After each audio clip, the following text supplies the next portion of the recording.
Hello amigos. रोज़ाना एक chapter कर रहे हैं। आज का चैप्टर है कक्षा 11वीं का चैप्टर नंबर 7। लेकिन चैप्टर शुरू करने से पहले 30 सेकंड का नोटिफिकेशन।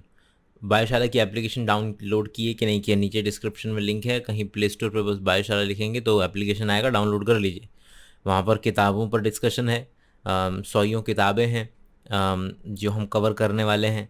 200 घंटे के एनसीईआरटी के डिटेल्ड लेक्चर्स हैं। 10,000 से ज़्यादा बायोलॉजी के एमसीक्यूज़ हैं। तो भर भर के मालपानी उधर ऑलरेडी मौजूद है और सामान ऐड होता रहता है। तो मेक श्योर कि बायोशाला का ऐप जो है वो आप लोग डाउनलोड कर लें, क्योंकि उसके अंदर में प्राइम फीचर ये है कि आप डायरेक्ट मुझसे बता सकते हैं। कोई प्रॉब्लम आ रही हो ज़िंदगी के अंदर में तो डायरेक्ट उसमें सेंटर में चैट का फीचर होता है। सो ये चैट का फीचर ये रहा, तो डायरेक्ट यहाँ से मेरे से बता सकते हैं आप। वही पहले पैराग्राफ की शुरुआत कर रहे हैं। पहले पैराग्राफ में क्या बोल रहा है, बोला कि पिछले चैप्टर के अंदर में हम पढ़ चुके हैं भैया, दो तरीके के ऑर्गेनिज्म होते हैं, यूनिसेलुलर भी होते हैं और मल्टीसेलुलर भी होते हैं। यूनिसेलुलर ऐसे होते हैं कि जिसमें सारे के सारे काम हम जो है डाइजेशन, रेस्पिरेशन, रिप्रोडक्शन सब सारे के सारे जो हैं वो एक सेल के अंदर में ही हो जाते हैं। लेकिन जो मल्टी सेलुलर लाइफ फॉर्म है उसके अंदर में ऐसा देखने के लिए नहीं मिलता है। वहाँ पर आपको हायर लेवल ऑफ कॉन्फ़िगरेशंस देखने के लिए मिलेगी। अब हायर लेवल ऑफ कॉन्फ़िगरेशन क्या है कि भैया हम ह्यूमंस के अंदर में भी billions of trillions of cells हैं। अब ये जो इतनी सारी सेल्स हैं वो क्या करती हैं, ग्रुप बनाने लगती हैं। और ग्रुप हम मल्टी सेलुलर एनिमल्स के अंदर में जो सिमिलर सेल्स हैं वो एक ग्रुप के साथ में रहेंगी और एक स्पेसिफिक फंक्शन को परफॉर्म करने की कोशिश करती हैं, जिसको हम टिश्यू कहते हैं। अगले पैराग्राफ में आपको ये बताया हुआ है कि भैया देखो ऐसा है कि चीज़ें मिलती रहती हैं, नई चीज़ें बनती जाती हैं। सेल मिलती है, टिश्यू बनता है, टिश्यू मिलता है, ऑर्गन बनता है, ऑर्गन मिलता है, ऑर्गन सिस्टम बनता है, ऑर्गन सिस्टम मिलता है, ऑर्गेनिज्म बनता है। तो 4 टाइप के टिश्यू हैं मोटा माटी, केवल इतने बड़े ऑर्गेनिज्म में भी। Epithelial, connective, muscular, neural, detail में देख लेंगे। और जहाँ तक बात है कि भैया ऑर्गन मिलकर के ऑर्गन सिस्टम बनाता है। और बस जैसे कि एग्जांपल हमारा डाइजेस्टिव सिस्टम। इंपॉर्टेंट पार्ट ये है कि अब डिवीजन ऑफ लेबर आपको देखने के लिए मिलेगा कि भैया टिश्यू के अंदर में अब एक तरीके का जो टिश्यू मेरे ब्रेन का है वो मेरे लिवर का नहीं है, तो वो अलग फंक्शन करेगा, ये अलग फंक्शन करेगा। तो 4 टिश्यू के अंदर में जो पहला टिश्यू हमको पढ़ना है वो है एपिथेलियल टिश्यू। भाई एपिथेलिया बोल दो, एपिथेलिया बोल दो तो प्लूरल, और एपिथेलियम बोल दो तो सिंगुलर बोल देते हैं। जो ज़्यादातर बॉडी के जो फ्री सर्फेसेस है ना, जहाँ पर कहीं बॉडी में समझ लो कि जिस तरीके से एल्वेलाई हो गई, या हमारे बॉडी के अंदर में भाई गट हो गया, जहाँ पर भी लाइनिंग है बेसिकली, ठीक है। आइदर बॉडी की सरफेस पे बॉडी को फ्लूइड या फिर एक साइड उनकी खुली रहेगी बस, प्रोवाइडिंग कवरिंग लाइनिंग। और सब कहाँ पे बॉडी के अंदर में भाई एक साइड खुली रहेगी, बस ये बात याद रखना, यहाँ पे लिखा हुआ है। 2 तरीके की होती हैं, सिंपल एपिथेलियम और कंपाउंड एपिथेलियम। सिंपल एपिथेलियम को बोलते हैं जब सिंगल लेयर हो, एक ही लेयर हो। और जहाँ तक है बॉडी की कैविटीज़, जहाँ डक्ट वगैरह, ट्यूब वगैरह, एल्वेलाई है, ऐसी चीज़ों को ये लाइन कर लेता है। एक है जो कि यहाँ पर आपका है कंपाउंड एपिथेलियम। कंपाउंड एपिथेलियम क्या करेगा, कंपाउंड एपिथेलियम आपका एक से ज़्यादा लेयर का बना होगा। और क्योंकि एक से ज़्यादा लेयर का बना है तो वह प्रोटेक्शन में ज़्यादा पार्टिसिपेट करेगा। सिंपल वाला प्रोटेक्शन में नहीं देगा, सिंपल वाला एक्सचेंज, सिक्रेशन, डिफ्यूजन, इन सब में पार्टिसिपेट करेगा। कंपाउंड वाला जो है वो आपका प्रोटेक्शन में हेल्प करेगा। अब जो सिंपल वाला है, एक लेयर वाला जो है, वो आपका 3 पार्ट में और डिवाइड कर दिया गया है, स्क्वैमस, क्यूबॉइडल और कॉलमनार। भाई चपटी है स्क्वैमस, क्यूब लाइक है तो क्यूबॉइडल, और लंबी लंबी है तो कॉलमनार। और जो है क्यूब लाइक हो या टॉल हो, इनके ऊपर में जैसे ज़्यादातर कॉलमनार के अंदर में आपका क्या होता है कि कभी कभी ऊपर सीलिया भी मिल जाता है, तो वही कॉलमनार को वो बोल देते हैं सीलिएटेड एपिथेलियम बोल देते हैं इस तरीके से। तो जो बात डिस्कस करी वही लिखी हुई है। स्क्वैमस वाली है, सिंगल है, थिन लेयर है, इरेगुलर बाउंड्रीज हैं जो कि डिफ्यूजन में हेल्प करती है, जैसे एंडोथीलियल हो गया या तुम्हारा एल्वेलाई हो गया। क्यूबॉइडल की बात कर रहे थे, क्यूबॉइडल जो है वो सिंगल लेयर है, क्यूबलाई के सेल हैं, ज़्यादातर ग्लैंड वाली डक्ट में मिल जाएगा, ट्यूबुलर पार्ट ऑफ नेफ्रॉन में मिल जाएगा। ये ज़्यादातर सिक्रीशन में पार्टिसिपेट करता है और एब्जॉर्प्शन में पार्टिसिपेट करता है। अगला है कॉलमनार। कॉलमनार के अंदर में सिंगल लेयर है, टॉल है, सिलेंडर है। भाई सिंगल है, टॉल है, सिलेंडर, और जो न्यूक्लियस है ज़्यादातर बेस की तरफ रहता है इस तरीके से। तो न्यूक्लियस जो है लोकेटेड एट द बेस। अगर फ्री सरफेस पे माइक्रोविलाई हैं, अगर ये इस तरीके से यहाँ पर आपके फ्री सरफेस पे माइक्रोविलाई हो सकते हैं। माइक्रोविलाई और सीलिया दोनों अलग अलग चीज़ें हैं, दोनों को कंफ्यूज ना कीजिएगा। माइक्रोविलाई मिलेगा गट के अंदर में, जहाँ पर बस वो सेल के ऊपर ही फोल्ड आ गए हैं। लाइनिंग स्टमक के अंदर में लाइनिंग करवानी हो, जहाँ पर वो सिक्रीशन और एब्जॉर्प्शन का काम करेगा, ये वाला। माइक्रोविलाई आ गया ना, तो माइक्रोविलाई का मतलब है डाइजेस्टिव सिस्टम। अच्छा, अगर यही कॉलमनार या क्यूबॉइडल के ऊपर में सीलिया आ जाए तो फिर उसको सीलेटेड एपिथेलियम की कैटेगरी में डाल देंगे। तो गले में पार्टिकल्स को मूव करने में, म्यूकस को एक डायरेक्शन में भेजने में, तो चाहे मेरे ब्रोंक्यूल हो मेरे लंग्स के अंदर में, और मेरी फैलोपियन ट्यूब, मतलब मेरी नहीं, फीमेल्स में, ह्यूमंस के अंदर में, फैलोपियन ट्यूब्स के अंदर में एग को एक डायरेक्शन से दूसरे डायरेक्शन की तरफ भेजने में काम आएगा। ऐसा भी हो सकता है कि जो क्यूबॉइडल और कॉलमनार हैं ये दोनों के दोनों थोड़े से स्पेशलाइज्ड हो जाएं और सिक्रीशन के लिए स्पेशलाइज्ड हो जाएंगे, तो ग्लैंडुलर बोल देंगे इन्हें। दो तरीके के बोलते हैं, एक होगा यूनिसेल्युलर या मल्टीसेल्युलर। यूनिसेल्युलर में एग्जांपल कौन है? Goblet cell. गॉबलेट सेल क्या करता है? एक सेल है जो कि म्यूकस का प्रोडक्शन करेगा। मल्टी सेलुलर के अंदर में जैसे कि सलाइवरी ग्लैंड आ जाएंगे। और भाई अगर कोई चीज़ सिक्रीशन कर रही है तो उसके बेसिस दो तरीके से सिक्रीशन कर सकती है, या तो एंडोक्राइन या तो एक्सोक्राइन, और भी हैं पैराक्राइन, ऑटोक्राइन, बट खैर हम तो एनसीईआरटी की लाइनें कवर करेंगे। एक्सोक्राइन का मतलब है कि वो डक्ट के जरिए अपने सिक्रीशंस को जहाँ भी भिजवाना है वहाँ भिजवा रहा है। एंडोक्राइन का मतलब होता है कि डायरेक्ट जो हार्मोन्स हैं वो उनका डक्ट नहीं होता है, उनसे हार्मोन निकलते हैं और डायरेक्टली वो किस में जाते हैं? खून में चले जाते हैं। ये कुछ एक्सोक्राइन के एग्जांपल दे रखे हैं, जैसे म्यूकस, सलाइवा, ईयर वैक्स हैं, ऑयल, मिल्क, डाइजेस्टिव एंजाइम्स, ये सारे के सारे एक्सोक्राइन के एग्जांपल है, माइंड यू। इसके अलावा है कंपाउंड एपिथेलियम, जो कि एक लेयर से ज़्यादा जब लेयर होती है तो उसको कंपाउंड एपिथेलियम बोलते हैं। वही इसका रोल जो है कम हो जाता है सिक्रीशन और एब्जॉर्प्शन के अंदर में। अब इसका जो रोल है वो प्रोटेक्शन के अंदर में या मैकेनिकल स्ट्रेस को झेलने के लिए ज़्यादा हो जाएगा। हमारी स्किन का जो ड्राई सरफेस है उसको भी कवर करता है। माउथ के अंदर में मॉइस्ट बकल कैविटी को कवर करता है। फेरिंक्स में भी है। डाइजेस्टिव जो सलाइवरी ग्लैंड्स की जो इनर लाइनिंग है उसको, या पैनक्रियाटिक डक्ट को, ये कंपाउंड एपिथेलियम का पार्ट हो जाएगा।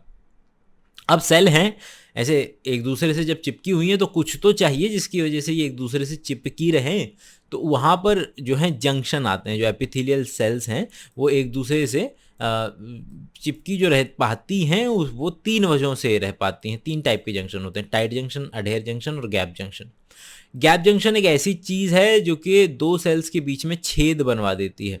ऐसे प्रोटीन होते हैं, कनेक्शन वाले प्रोटीन होते हैं जो दो सेल के बीच में कनेक्शन बनवा देंगे, और जिसकी वजह से छोटे आयन, स्मॉल मॉलिक्यूल, कभी कभी बड़े मॉलिक्यूल, ये आपस में, जैसे प्लांट में प्लाज्मोडेस्माटा होती है वैसे ही इंसान के अंदर मान लो गैप जंक्शन होता है। अडहेयर जंक्शन, नाम ही आ रहा है अडहेयर, दो सेल्स को पकड़ के रखने वाला, नेबरिंग सेल्स को सीमेंट करता है एक दूसरे के साथ। इसके अंदर में कैडहेरिन प्रोटीन्स होते हैं।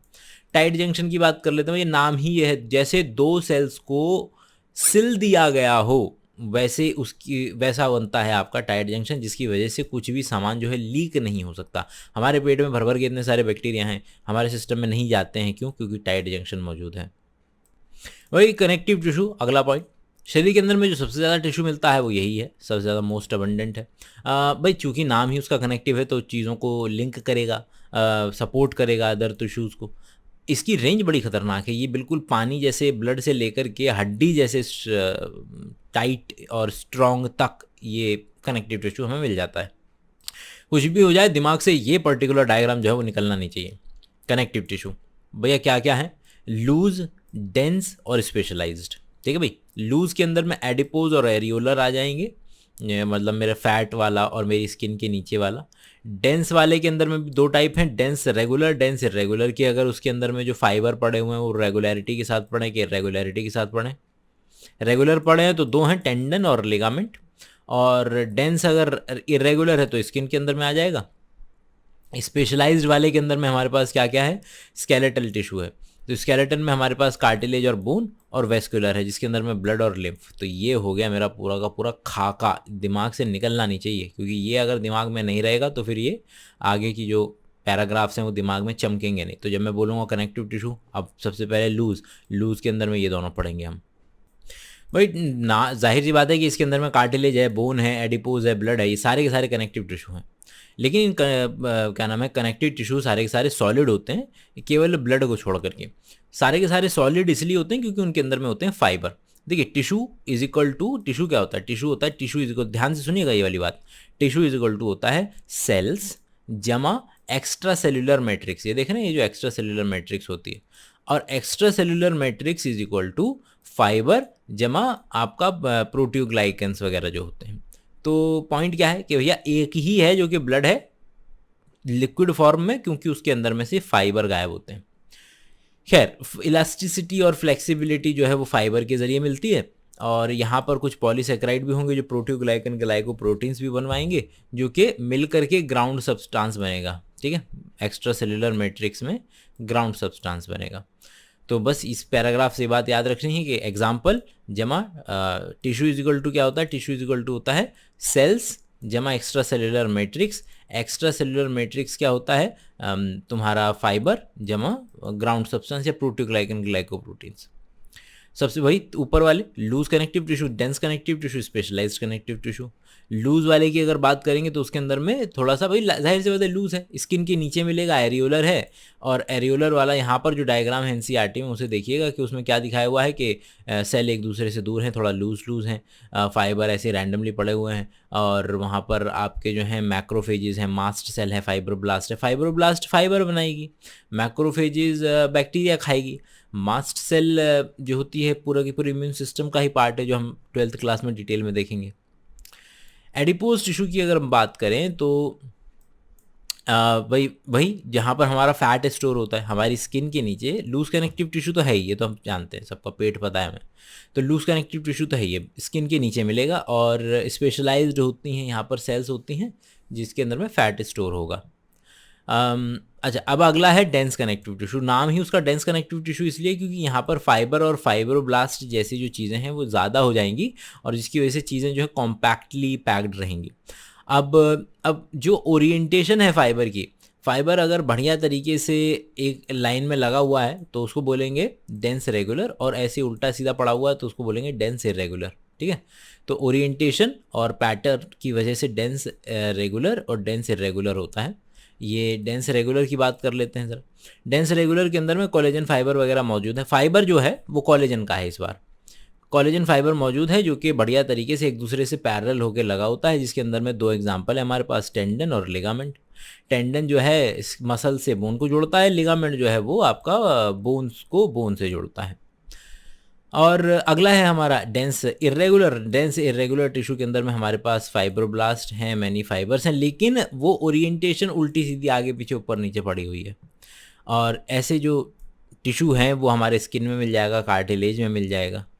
तो केवल स्किन में मिलेगा, कार्टिलेज, बोन और ब्लड, ये तीनों के तीनों जो हैं स्पेशलाइज्ड कनेक्टिव टिश्यू के अंदर में चले जाएंगे।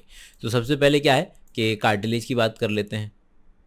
तो कार्टिलेज के अंदर में जो है पैराग्राफ को दो पार्ट में डिवाइड कर दिया गया है। एक ये है कि भाई कार्टिलेज जो है वो सॉलिड है, मुड़ सकता है, प्लाइएबल है, कंप्रेशन हो जाता है लेकिन कंप्रेशन को रोकता है, एनक्लोज्ड, थोड़ा सा हड्डी से मुलायम होता है, हमारी बॉडी की स्मॉल कैविटीज़ में मिल जाएगा, विद मतलब कि हमारे enclosed in small cavity within the matrix secreted by them. Cells जो है वहाँ पर एक्स्ट्रा सेलुलर मैट्रिक्स में मिलती हैं। भाई कोई भी टिश्यू क्या होता है, tissue is equal to cell जमा एक्स्ट्रा सेलुलर मैट्रिक्स, यही लिखा है, सेल ऑफ टिश्यू जमा मैट्रिक्स। अगला पार्ट कि भैया ज़्यादातर बच्चों के अंदर में कार्टिलेज होती है, और वो कार्टिलेज धीरे धीरे बोन में बदल जाती है जैसे जैसे बच्चा बड़ा होता है। कार्टिलेज के एग्जांपल जो रह जाते हैं अडल्ट के अंदर में, वो टिप ऑफ नोज़, ईयर के आउटर ईयर पे ना का आपका बिटवीन एडजेसेंट बोन, दो बोन्स के बीच में वर्टिब्रल कॉलम में, लिम्स में जहाँ हमारे वो हैं जॉइंट हैं वहाँ पर। अगला है हमारा बोन। भाई बोन जाहिर सी बात है कि भाई हार्ड होगी, मुड़ेगी नहीं। इसके अंदर में कैल्शियम सॉल्ट होते हैं, कैल्शियम फॉस्फेट के सॉल्ट्स होते हैं, कोलेजन फाइबर तो है ही है, वो तो कहीं नहीं जाने वाला। बॉडी के पूरे को फ्रेम देती है, सपोर्ट है, प्रोटेक्शन है, सब जानते हैं भैया हड्डियों का क्या काम है। और प्रोटेक्शन देती है अंदर जो सॉफ्टवेयर ऑर्गन है भैया, क्रेनियम है जो ब्रेन को सपोर्ट दे रही है, रिब्स है जो दिल को और लंग्स को सपोर्ट दे रही है। और क्या रहता है कि इसके अंदर में स्पेसिस होते हैं जिसको बोलते हैं लेक्यूना, और लेक्यूना वो स्पेसिस हैं जहाँ पर आपके ऑस्टियोसाइट वगैरह मिलेंगे। ऑस्टियोसाइट क्या है, हड्डी की सेल, ऑस्टियो हड्डी, साइट माने सेल।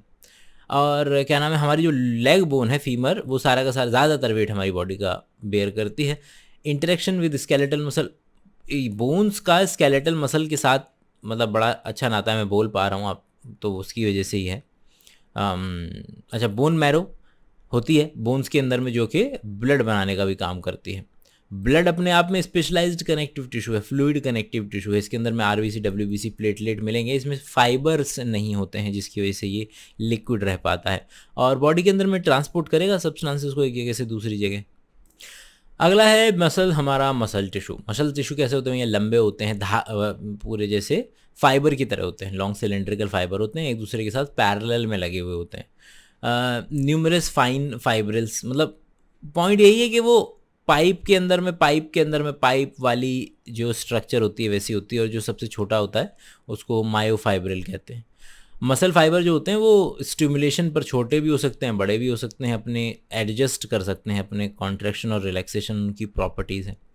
और हमारी बॉडी के अंदर में environment and to maintain the position of the various part of the body, के भाई शरीर का पॉस्चर बनाना हो, है डाइजेशन करना हो, तो पेरिस्टाल्टिक मूवमेंट करना हो, दिल को धड़काना हो, ये सारे के सारे किससे होंगे, मसल से होंगे। 3 तरीके की मोटा मोटी मसल्स हैं हमारे पास। स्केलेटल मसल जो हम मूव कर सकते हैं, स्मूथ मसल जो हमारे शरीर में है, हमारे कंट्रोल में नहीं है, जैसे कि हमारी स्मूथ मसल्स, और कार्डियक मसल जैसे कि दिल की मसल। सबसे पहला है हमारा स्केलेटल मसल। भाई जाहिर सी बात है, नाम ही स्केलेटल मसल है, मतलब कि स्केलेटन सिस्टम से कनेक्टेड है, बोन से कनेक्टेड है, और इस तरीके से दिखती है ये जो है इस तरीके से दिखती है, फाइबर में फाइबर, फाइबर में फाइबर, फाइबर में फाइबर, इस तरीके से। इसका डिटेल स्ट्रक्चर आपको ह्यूमन फिजियोलॉजी के अंदर में डिटेल में पढ़ना है ही। तो कुछ एग्जांपल हैं यहाँ पर कि भैया बाइसेप्स, ट्राइसेप्स, ये जो एग्जांपल हैं किसके एग्जांपल हैं, ये आपके स्केलेटल मसल के एग्जांपल हैं।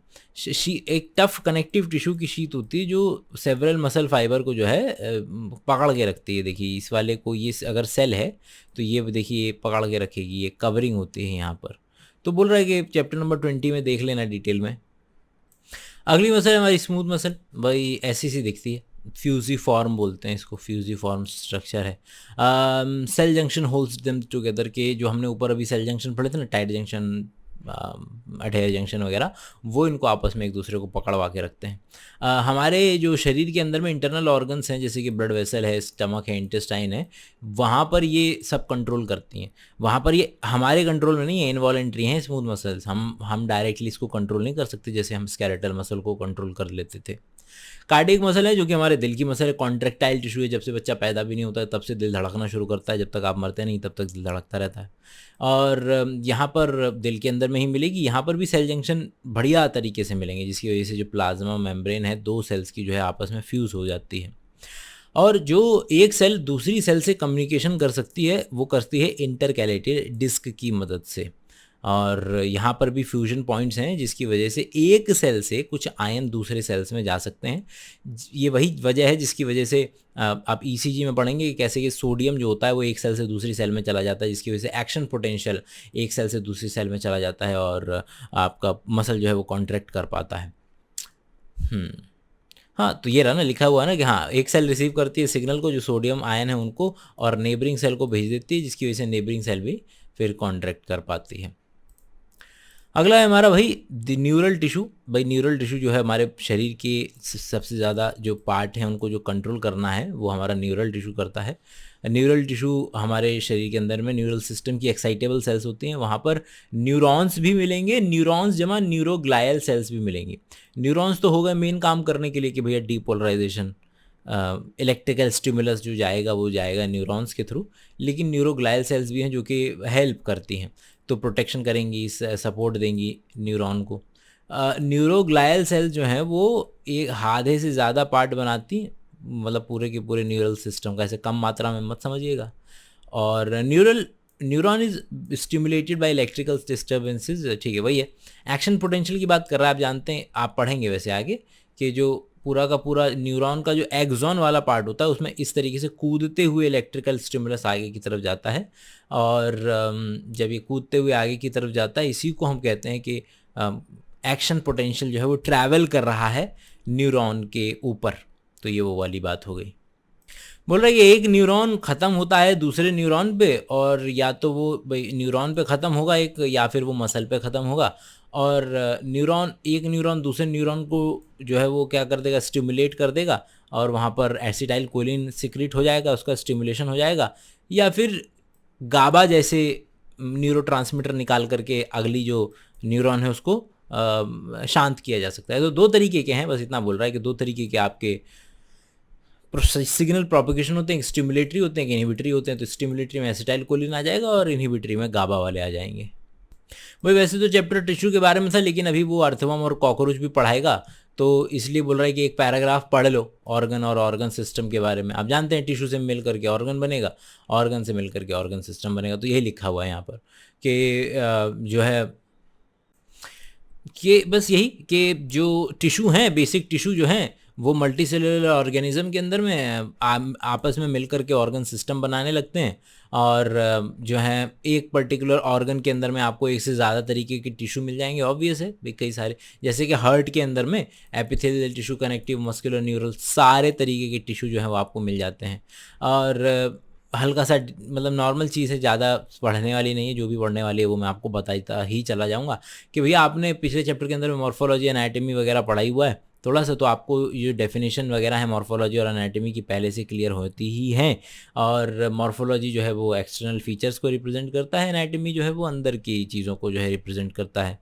बस वो यहाँ पर ये शब्द इसलिए लेकर के आ रहा है क्योंकि उसको अभी तुम्हें अर्थवर्म की मॉर्फोलॉजी और एनाटॉमी के अंदर में सारे के सारे सिस्टम्स, ऑर्गन सिस्टम जो है वो पढ़ाने, इसलिए ये शब्द बस वो किए जा रहे हैं, इंट्रोड्यूस किए जा रहे हैं इस पर्टिकुलर पैराग्राफ के अंदर में। तो जानकारी है भाई, ये जो अर्थवर्म और कॉकरोच है उनकी ऑलमोस्ट एक एक लाइन आपको पढ़नी पड़ेगी। वैसे तो एनसीईआरटी की एक एक लाइन वैसे भी पढ़नी पड़ेगी। तो चलिए ज़रा फटाफट से पहले पैराग्राफ में क्या लिखा हुआ है। पहले पैराग्राफ में भाई अर्थवर्म से इंट्रोड्यूस कराएगा कि रेडिश ब्राउन होते हैं और ऊपर की लेयर में मिलते हैं। किस में? ऊपर भाई पहला रेडिश ब्राउन होते हैं। दूसरा इंपॉर्टेंट बात कि अपर लेयर में मिलते हैं, जब बारिश आती है तो ये बाहर आ जाते हैं और गार्डन के अंदर में मिल जाएंगे आपको। और गार्डन के अंदर में आप इनको पहचान सकते हैं इनकी वर्म कास्टिंग से। ये मिट्टी खाते हैं और मिट्टी को गोल गोल करके पूप आउट कर देते हैं। इंडिया के अंदर में जो कॉमन है वो फेरेटिमा और लम्ब्रिकस हैं। मॉर्फोलॉजी की बात कर लेते हैं भैया। बाहरी जो फीचर्स होते हैं उनको हम मॉर्फोलॉजी के अंदर में डालते हैं। तो मॉर्फोलॉजी के अंदर में इनकी बॉडी जो है सिलेंड्रिकल होती है। अर्थवर्म है, मतलब कि इनके अंदर में पहली बार जो है सेगमेंटेड है, मेटामर है। मतलब कि याद कीजिए कि ये पहली दफ़ा आपको मिले थे कहाँ पर? एनेलिडा के अंदर में। एनेलिडा वो पहले व्यक्ति हैं जहाँ पर आपको ट्रू सीलोम मिलता है और जो है आपको बॉडी की वो मिलते हैं, सेपरेशन सेगमेंट्स मिलते हैं, मेटामर जिसको बोलते हैं। 100 से 120 सेगमेंट होंगे इनके लगभग। दो साइडें हैं भाई, डॉर्सल वाली है और वेंट्रल वाली है।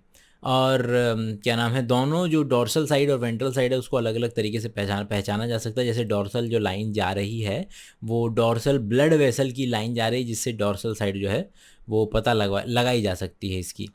डॉर्सल साइड पे ब्लड वेसल की वजह से पता लगा सकते हैं और वेंट्रल साइड पे इसके जेनाइटल पोर होते हैं, वहाँ से इसका, जैसे हमारा ये पीछे वाला डॉर्सल साइड है, ये वाला वेंट्रल साइड है, तो वैसे ही इसका जो डॉर्सल और वेंट्रल है उसकी ब्लड वेसल जो जा रही है और जेनाइटल पोर जो जा रहा है उससे जो है वो पता लगाया जा सकता है।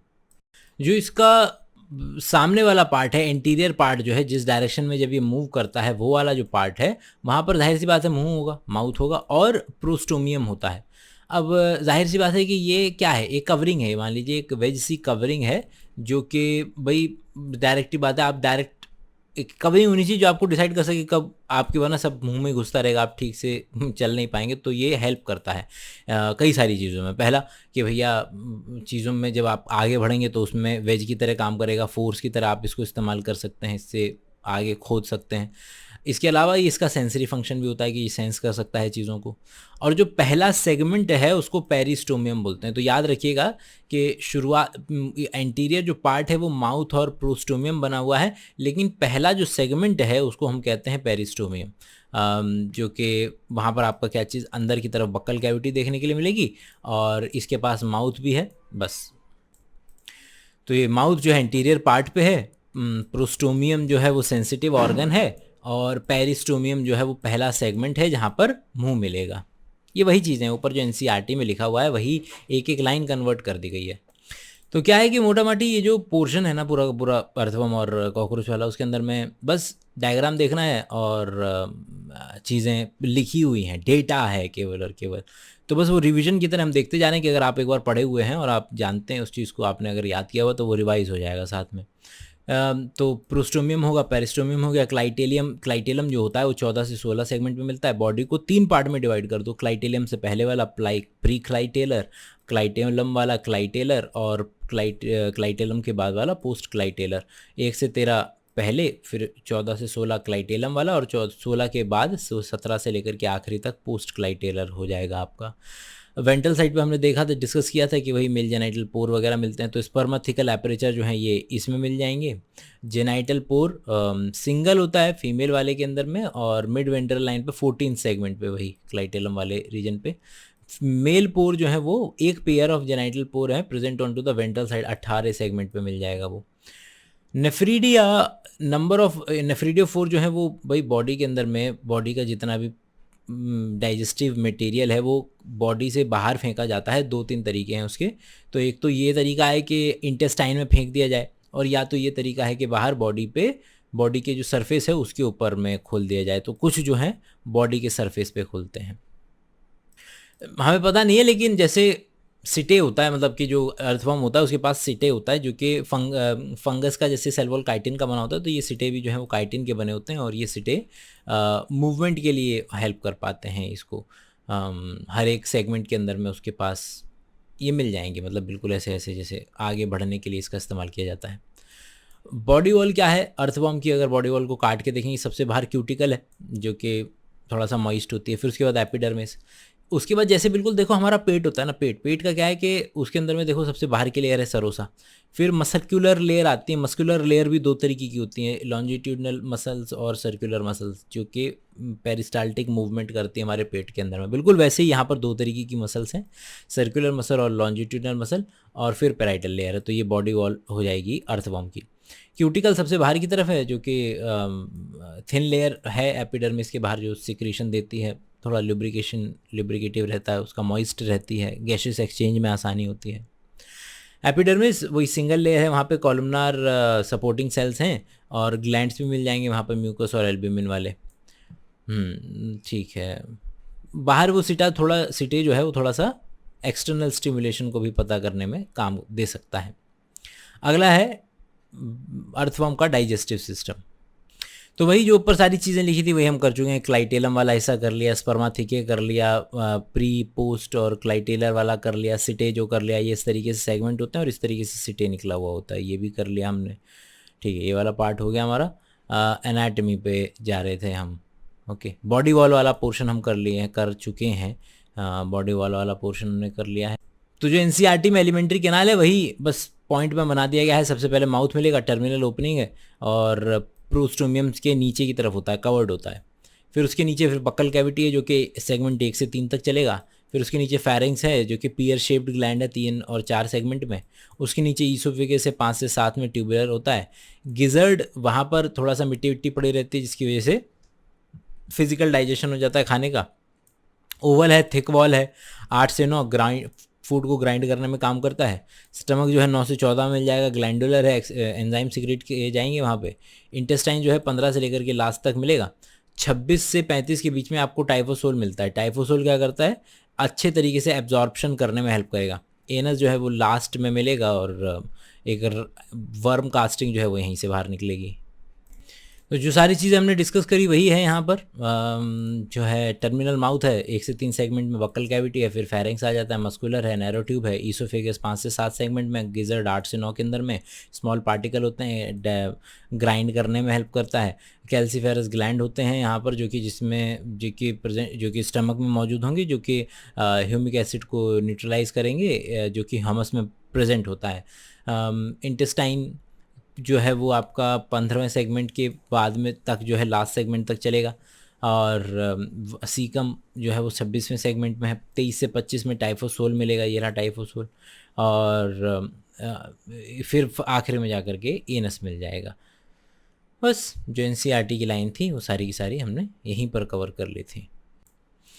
इंटेस्टाइन, सीकम, टाइफोसोल से पहले वाला, टाइफोसोल वाला, टाइफोसोल के बाद वाला, और एनस। ऊपर सबसे पहले शुरुआत हुई माउथ से, फिर माउथ की कैविटी, फिर उसमें उसके बाद फेरिंग्स, फिर ईसोफेगस, गिजर्ड, स्टमक। तो बिल्कुल जो लाइन है एनसीईआरटी की वही एक एक लाइन करके लगा रखी है यहाँ पर भी। अगला है सर्कुलेटरी सिस्टम, उसको भी देख लेते हैं। भाई सर्कुलेटरी सिस्टम में क्या क्या बोल रहा है, क्लोज्ड टाइप है, जबकि कॉकरोच में ओपन टाइप मिलेगा। इसके पास जो है ब्लड वेसल होंगी, कैपिलरी होगी, दिल होगा, और इसके अलावा जो सर्कुलेटरी सिस्टम है वो क्लोज्ड है, कन्फाइंड है, और जो है हार्ट और ब्लड वेसल्स का मिल करके बना होता है, उसके पास ब्लड भी है। जो है कॉन्ट्रैक्शन, ये जो दिल है, छोटे छोटे दिल हैं, वहाँ पर कॉन्ट्रैक्शन की वजह से पूरी बॉडी में खून जाता है, लेकिन एक ही डायरेक्शन में जाता है। छोटे छोटे स्मॉल ब्लड वेसल्स हैं जो कि बॉडी के हर पार्ट तक जा रहे हैं। ब्लड ग्लैंड्स मौजूद होते हैं चौथे, पाँचवें, छठे सेगमेंट के अंदर में, जहाँ पे आपका ब्लड की सेल बनती है, हीमोग्लोबिन बनता है। और जो जैसे हमारे अंदर में इम्यून सेल्स होती हैं वो फेगोसिटिक होती हैं, बैक्टीरिया को खाने वाली होती हैं, यहाँ पर भी ब्लड सेल जो है वो फेगोसिटिक इन नेचर हैं। इसके पास में कोई ब्रीदिंग के लिए कोई स्पेशल मैकेनिज्म तो होता नहीं है, तो वो क्या करता है, पूरी की पूरी बॉडी सरफेस से ही गैसेस एक्सचेंज जो है वो कर रही होती है। तो ये सेंटर में जा रहा है आपका डाइजेस्टिव ट्रैक्ट, माउथ वगैरह जा रहा है इस तरीके से, ये डोर्सल ब्लड वेसल जा रही है, और इस तरीके से ये दिल मौजूद होते हैं इसके अंदर में, हर एक ऑलमोस्ट सेगमेंट के अंदर में। ये ब्रेन वाला हिस्सा है, वो अभी देख लेंगे। डाइजेस्टिव एक्सक्रीटरी वेस्ट को निकालने के लिए इसके पास नेफ्रीडिया होते हैं। नेफ्रीडिया बहुवचन है, नेफ्रीडियम सिंगुलर है। भाई बॉडी के अंदर में क्या है आपका, बॉडी के अंदर में समझ लीजिए कि फेरिंग्स वाला रीजन है आपका। फेरिंग्स वाला रीजन, यहाँ पे देखिए कि 3 तरीके के रीजन हैं आपके, इसको मैं यहाँ से नज़र ज़रा दीजिएगा। 3 तरीके के हैं, पहले तरीके के ये रहे, दूसरे तरीके के ये रहे, और तीसरे तरीके के ये रहे। भाई पहले तरीके के जिनको बोल देते हैं फेरेंजियल वाले, तो फेरेंजियल मतलब फेरिंग्स वाले हिस्से में मिल रहे हैं, और ये इंटेस्टाइन में अपना एक्सक्रीटरी वेस्ट फेंकेंगे। दूसरे वाले हैं जो कि मेरे को ये क्लाइटेलम से थोड़ा ऊपर की तरफ मिलेंगे, इंटेग्यूमेंट्री नेफ्रीडिया बोलते हैं। ये बॉडी वॉल पे खुलते हैं, नेफ्रीडियम बॉडी वॉल से बाहर निकालते हैं चीज़ों को। और फिर यहाँ मिलते हैं सेप्टल वाले, मतलब जहाँ भी सेपरेशन हो रहा है, मतलब जो भी सेगमेंट है उसके सेगमेंट वाली जगह पे ये वाले नेफ्रीडिया मिलेंगे, जो कि इंटेस्टाइन में ही अपना सामान जो है फेंकते हैं। तो यही लिखा हुआ है यहाँ पर कि 3 तरीके के, सेप्टल, इंटेग्यूमेंट्री और फेरेंजियल। हाँ, उनका सेगमेंट याद रखिएगा, 4 से 4, 5, 6, मतलब ये 4, 5, 6 वाले देखिए, 4, 5, 6 वाले फेरेंजियल, फिर 7 से 13 इंटेग्यूमेंट्री, और फिर उसके बाद 15 से में 15 से लास्ट सेगमेंट तक सेप्टल। अगला है भैया नर्वस सिस्टम अर्थवर्म का। ध्यान दीजिएगा कि गैंग्लियोनिटेड है, मतलब कि गुच्छे मिलते हैं। ये गुच्छा हो गया, एक गुच्छा, अगला गुच्छा, अगला गुच्छा, अगला गुच्छा, तो गुच्छे की फॉर्म में मिलता है नर्वस सिस्टम, न्यूरॉन से, नर्व सेल जो है। वेंट्रल नर्व कॉर्ड जा रही है, ये देखिए नीचे की तरफ से, जैसे हमारा ये वाला हिस्सा होता है वैसे पूरी की पूरी नर्व कॉर्ड जा रही है, ठीक है। अब देखिए तीसरा सेगमेंट देखिए जरा, तीसरे सेगमेंट में अगर आप देखेंगे तो तीसरे सेगमेंट में ऊपर की तरफ भी 2 गोले हैं और नीचे की तरफ भी 2 गोले हैं। तो ये क्या बोल रहा है कि सब फेरेंजियल गैंग्लियन, तो ये फेरिंग्स जा रहा है, तो फेरिंग्स के नीचे की तरफ सब है ना, और सुपरा फेरेंजियल गैंग्लियन मतलब ऊपर की तरफ भी है। तो ये सब फेरेंजियल गैंग्लियन और सुपरा फेरेंजियल गैंग्लियन दोनों के दोनों मिले होते हैं सरकमफेरेंजियल गैंग्लियन से। तो सरकमफेरेंस क्या होती है, गोला होता है सरकमफेरेंस। तो ये इस तरीके से तीसरे सेगमेंट में 3 चीज़ें मिल रही हैं, ऊपर सुपरा, फिर सरकमफेरेंजियल, फिर सब फेरेंजियल, और तीनों के तीनों आपस से मिले हुए हैं। फिर उसके बाद तो फिर हर सेगमेंट के अंदर में एक एक गैंग्लियन आप ही देख ही रहे हैं, पड़ा हुआ है। तो ये हो गया हमारा अर्थवर्म का जो है नर्वस सिस्टम, इस तरीके का है। यहाँ भी देख लो, प्रोस्टोमियम हो गया, कवरिंग हो गई, पहला सेगमेंट, दूसरा सेगमेंट, तीसरा सेगमेंट। तीसरे सेगमेंट के अंदर में ऊपर में 2 हैं, फिर सरकमफेरेंजियल है, फिर नीचे सब ईसोफेरेंजियल है।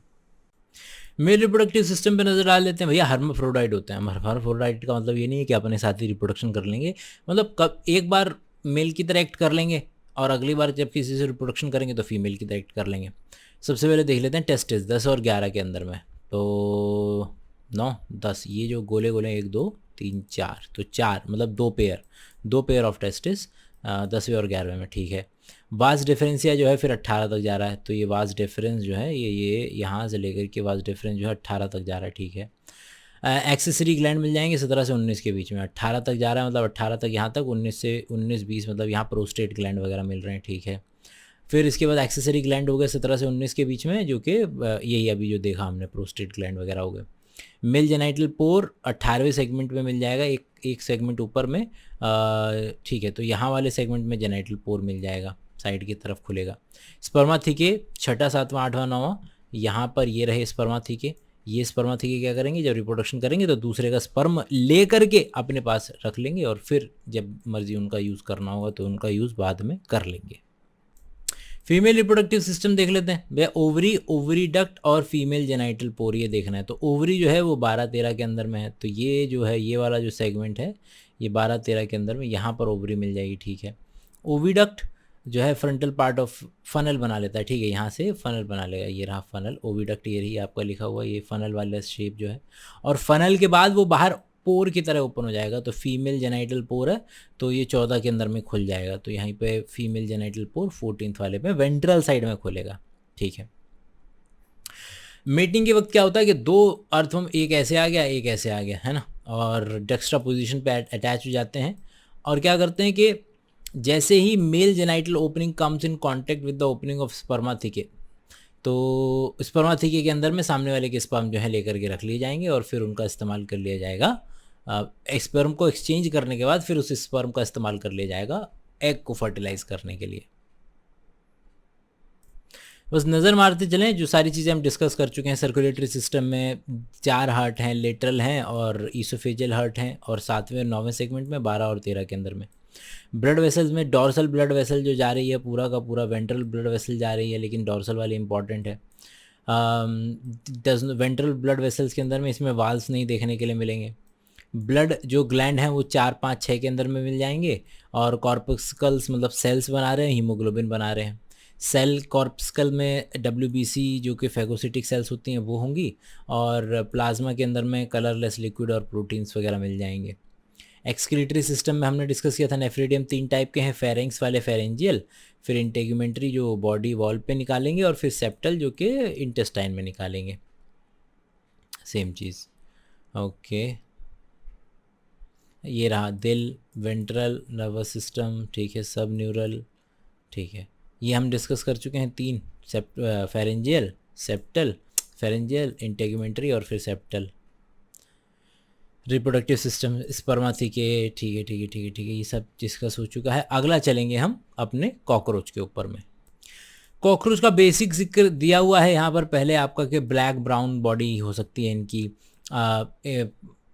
फाइलम आर्थ्रोपोडा का क्लास इंसेक्टा के अंदर में आते हैं, सबसे ज़्यादा मात्रा है इनकी क्लास इंसेक्टा के अंदर में जो ऑर्गेनिज्म है। येलो कलर के मिल जाएंगे, रेड कलर के जो ट्रॉपिकल रेन फॉरेस्ट वगैरह के अंदर में। साइज़ जो है वो 1/4 इंच से 3 इंच तक जा सकता है। बड़े बड़े एंटीना होते हैं इनके पास, लेग एक्सटेंशन होता है, कंसील्ड हेड होता है, नॉक्टर्नल एक्टिविटीज़ होते हैं, बाहर निकलते हैं रात के वक्त में। डैम्प जहाँ पे पानी हो हल्का सा वहाँ पर गटर वगैरह में बहुत ज़्यादा देखने को मिलते हैं, और बहुत सारी डिजीज़ के लिए उत्तरदायी हैं। मॉर्फोलॉजी की बात कर लेते हैं सबसे पहले। तो मॉर्फोलॉजी में डिस्कस कर लेते हैं दिखता कैसा है वगैरह वगैरह वाली बात है सारी की सारी। तो मॉर्फोलॉजी के अंदर में देखिए, मॉर्फोलॉजी के अंदर में नाम है पेरीप्लैनेटा अमेरिकाना, इतने इसकी लंबाई होती है लगभग लगभग। इसके पास विंग्स हो भी सकते हैं और विंग्स नहीं भी हो सकते हैं, और बॉडी जो है वो सेगमेंटेड होती है, 3 पार्ट में डिवाइड होती है। ये हेड वाला पार्ट है, ये थोरेक्स वाला पार्ट है, ये एब्डोमेन वाला पार्ट है। और जो पूरा का पूरा एक्सोस्केलेटन, इसके पास एंडोस्केलेटन नहीं होता, एक्सोस्केलेटन होता है। हार्ड बॉडी होती है जो काइटिन की बनी हुई होती है, और हर एक जो ईच सेगमेंट के अंदर में exoskeleton has hardened plate, sclerites बोलते हैं उसको। और वो आपस में जो जॉइंट होती हैं एक फ्लेक्सिबल मेम्ब्रेन से जॉइंट होती है, क्योंकि बाहर वाला हिस्सा बहुत ज़्यादा हार्ड है, तो जो उनके बीच का जो जॉइंट है वो थोड़ा सा मुलायम होना चाहिए ताकि थोड़ी फ्लेक्सिबिलिटी आए। उसको कहते हैं आर्थ्रोडायल मेम्ब्रेन। तो ये रहा भाई कि हेड जो है वो उसका 6 एम्ब्रायनिक सेगमेंट से मिलकर के जो है हेड बना हुआ होता है। ये यहाँ पर हम पढ़ेंगे हेड वाला पार्ट, यहाँ पढ़ेंगे थोरेक्स, फिर नीचे एब्डोमेन वाला पार्ट पढ़ लेंगे। सेगमेंटेशन 20 होते हैं चाइल्ड में, लेकिन फिर अडल्ट में 14 हो जाते हैं। एक हेड में सेगमेंट हो गया जो फ्यूज़ होके बना है, 3 थोरेक्स में हो गए और 10 एब्डोमेन में हो गए। तो ये अलग अलग सेगमेंट हो गए। हेड वाले के अंदर में हम देख लेते हैं कि सबसे आगे की तरफ है, इंटीरियर वाली साइड में है, ये रहा इंटीरियर वाली साइड, और बॉडी से 90 डिग्री पे कि ये अगर है बॉडी ऐसे है तो 90 डिग्री पे ऐसे इसका मुंह होगा। 6 सेगमेंट से फ्यूज़ होकर के बनाए। यहाँ पर कंपाउंड आई मौजूद है।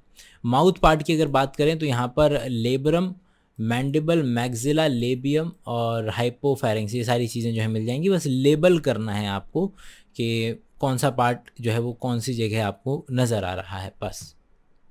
और उसका जो डायग्राम है वो एनसीईआरटी वालों ने ज़्यादा बेहतर बना करके दिया हुआ है कि यहाँ पर जितने भी पार्ट हैं वो सारे के सारे हाइपोफेरिंक्स टंग लाइक स्ट्रक्चर, फिर ये मैक्सिला वाला हिस्सा जो पकड़ने के काम में आता है, मैंडिबल जो उसको ऐसे काटने के काम में आता है, और ये लेबियम जो जिसको लिप बोल देते हैं, lower lip, labrum upper lip, हाइपोफेरिंक्स जो टंग की तरह काम करता है, a pair of mandibles, maxilla, mouth part हो गए ये सारे के सारे। अगला पार्ट है इसका थॉरेक्स वाला पार्ट। थॉरेक्स वाले पार्ट को खुद ब खुद 3 पार्ट में डिवाइड किया गया है, प्रोथॉरेक्स, मीजोथॉरेक्स और मेटाथॉरेक्स। वही एनसीईआरटी की लाइंस को यहाँ पर भी कन्वर्ट किया हुआ है कि 3 पार्ट हैं, प्रोथॉरेक्स, मीजोथॉरेक्स, मेटाथॉरेक्स। ये प्रोथॉरेक्स वाला पार्ट हो गया, ये मेटाथॉरेक्स है, ये मीजोथॉरेक्स। और वहीं से आपके जो है विंग्स जो हैं वो 1 pair of walking legs arise from the ventral side of each segment. यहीं से आपके वेंट्रल साइड पे लेग निकले हुए हैं, 1 2 3 पेयर ही लेग हैं। और each walking leg has 5 segments. और जो एक पाँव को अगर आप ले लेंगे उसके 5 सेगमेंट है, कॉक्सा, ट्रोकेंटर, फीमर, टिबिया और टार्सस। टार्सस। तो ये 5 सेगमेंट हैं जो कि किसी भी पाँव के अंदर में, कॉक्सा, ट्रोकेंटर, फीमर, टिबिया और टार्सस। भाई 3 पार्ट हैं, प्रोथॉरेक्स, मीजोथॉरेक्स, मेटाथॉरेक्स। मेटाथॉरेक्स से 1 पेयर ऑफ विंग निकल रहा है और मीजोथॉरेक्स से 1 पेयर ऑफ विंग निकल रहा है। तो यही बोल रहा है कि पहला पेयर ऑफ विंग निकल रहा है मीजोथॉरेक्स से और दूसरा जो पेयर ऑफ विंग निकल रहा है वो निकल रहा है मेटाथॉरेक्स से। तो जो इसके जो विंग्स होते हैं वो उसके ऊपर भी कांटे कांटे से होते हैं छोटे छोटे, जिसकी वजह से वो प्रोटेक्शन का फंक्शन कर सकता है। एब्डोमेन निपटा लेते हैं चलिए फटाफट से कि 10 सेगमेंट हैं। 10 सेगमेंट के अलावा सबसे पहले इसके अंदर में देखने को मिलेगा कि भैया हर एक सेगमेंट के अंदर में टर्गम है और वेंट्रल स्टर्नम है। तो नीचे वाला जो है कि डोर्सल वाले पे टर्गम मिल रहा है, ऊपर वाला जो होता है टर्गम, और वेंट्रल वाले पे स्टर्नम मिल रहा है। तो ये स्टर्नम है हर एक सेगमेंट में। लेटरल ये प्लूरल मेम्ब्रेन ये जा रही है ताकि वो ऐसे सांस ले तो कम से कम फूल तो सके। 8th और 9th जो टर्गा हैं वो 7th के नीचे छुप जाते हैं और 10th वाले के अंदर में थोड़ा सा ऐसे ग्रूव बना हुआ है जहाँ से एनल ओपनिंग है। एनल सर्काई जो है वो 10th सेगमेंट में मिलेगा और जो कि फोनो रिसेप्टर, मतलब पीछे से भी अगर आप कॉकरोच के जाएंगे तो उसको आवाज़ आ जाएगी, वो भाग जाएगा। मेल कॉकरोच के अंदर में एनल स्टाइल्स होते हैं 9th सेगमेंट के अंदर में। फीमेल के अंदर में 8वां और 9वां स्टर्ना मिल करके जेनाइटल पाउच बना रहा है।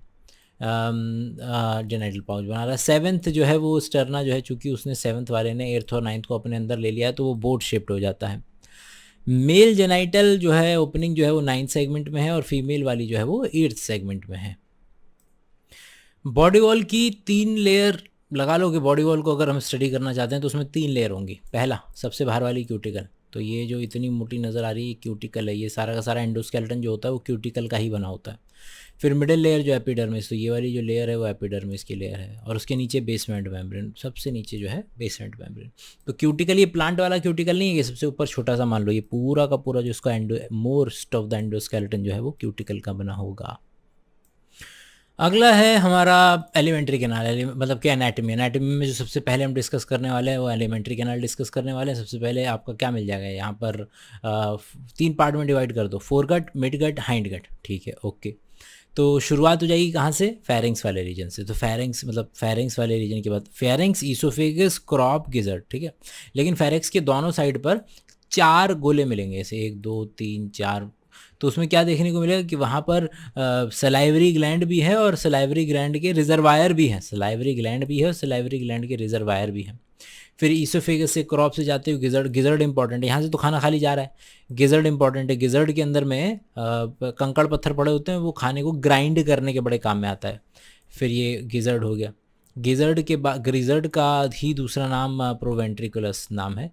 गिजर्ड के अंदर में चीज़ें जो हैं ग्राइंड कर दी जाएंगी। फिर इसके बाद ठीक नीचे हिपैटिक सिके है। हिपैटिक सिके और मेलपिगियन टिब्यूल कंफ्यूज नहीं होना। हिपैटिक सिके डाइजेस्टिव सिक्रीशन करेंगे इंटेस्टाइन के अंदर में और फिर वहाँ से चीज़ें जो है डाइजेस्टिव, हिपैटिक सिके जो है सिक्रीट डाइजेस्टिव जूसेस।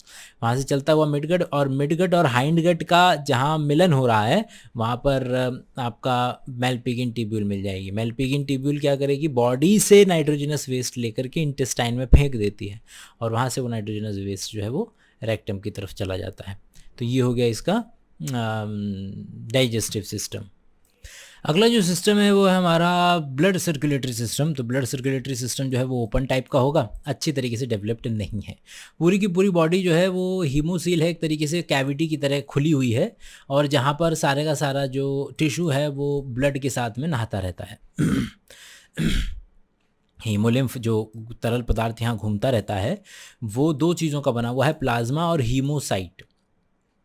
दिल जो है वो इलोंगेटेड ऐसा स्ट्रक्चर होता है आपका, और आप देख रहे हैं कि ऐसा स्ट्रक्चर होता है, एक जगह छेद होता है, एक जगह ऐसा सैक लाइक स्ट्रक्चर होता है, छेद होता है। जो छेद होता है उसको ऑस्टिया बोल देते हैं। तो फनल शेप्ड है, लिटरली ऐसे दिख रहा होगा आपको। तो बस वो दबाते रहते हैं, बिल्कुल जैसे यहाँ से दबता रहता है, और बॉडी के अंदर में वो सर्कुलेट करता चला जाता है इस तरीके से, और वापस आता रहता है, फिर सर्कुलेट होता रहता है। तो बार बार साइनसेस मतलब जो खाली स्थान है वहाँ पर जाएगा, वापस से ऑस्टिया के द्वारा पंप किया जाएगा, वापस से आपका दिल में आ जाएगा। अगला है हमारा रेस्पिरेटरी सिस्टम। रेस्पिरेटरी सिस्टम जो होता है वो ट्रेकियल ट्यूब होती है, जैसे शरीर के अंदर में बहुत सारी ट्रेकियल ट्यूब घूमती रहेंगी, और नेटवर्क ऑफ ट्रेकिया समझ लीजिए 10 पेयर ऑफ होल्स बॉडी के अंदर में आपको मिल जाएंगे, जिनको स्पायरिकल कहते हैं। तो बॉडी के अंदर में ऐसे स्पायरिकल 10 पेयर मिल जाएंगे, टोटल 20 मिल जाएंगे। फिर ये ट्रेकियल ट्यूब जाती है अल्टीमेटली टिश्यू तक चली जाती है, और वहाँ पर ट्रेकिया, फिर ट्रेकियोल। तो ट्रेकियल ट्यूब जो है सब डिवाइडेड हो जाते हैं ट्रेकियोल के अंदर में। तो ट्रेकिया स्पायरिकल से शुरू हुआ, ट्रेकिया बना, ट्रेकिया से डिवाइड हुआ, ट्रेकियोल बन गया, और अल्टीमेटली ऑक्सीजन जो है इस तरीके से हर एक टिश्यू के पास अपनी अपनी अलग अलग सप्लाई है ऑक्सीजन की। और स्पायरिकल जो है वो एक स्फिंक्टर से भी रेगुलेट किया जाता है कि भाई वहाँ पर एक स्फिंक्टर रहेगा, और बाकी गैसेस एक्सचेंज जो है वो डिफ्यूजन के ज़रिए होगा। एक्सक्रीशन की बात कर लेते हैं। तो ऊपर हमने अभी मेल्पिगियन ट्यूब्यूल का जिक्र किया था कि पूरे बॉडी में से नाइट्रोजनस वेस्ट जो है मेल्पिगियन ट्यूब्यूल से लेकर के इंटेस्टाइन के थ्रू जाते हुए, रेक्टम से जाते हुए एनस से बाहर फेंक दिया जाएगा। तो एक्सक्रीशन मेल्पिगियन ट्यूब वहाँ पर जो है मेल्पिगियन ट्यूब्यूल के अंदर में ग्लैंडुलर सीलेटेड सेल्स मौजूद हैं। नाइट्रोजनस वेस्ट को पूरी बॉडी से एब्जॉर्ब करते हैं, उनको कन्वर्ट किया जाता है यूरिक एसिड के अंदर में, और इसीलिए इसको यूरिकोटैलिक बोलते हैं। नाइट्रोजनस वेस्ट जो कॉकरोच के अंदर में निकलता है। और इसके अलावा इसके पास फैट बॉडी, नेफ्रोसाइट, यूरिकोस ग्लैंड, ये सारी चीज़ें भी हैं जो कि एक्सक्रीशन में हेल्प करेंगी। नर्वस सिस्टम की बात कर लेते हैं ज़रा। ये नर्वस सिस्टम कुछ इस तरीके से दिखेगा।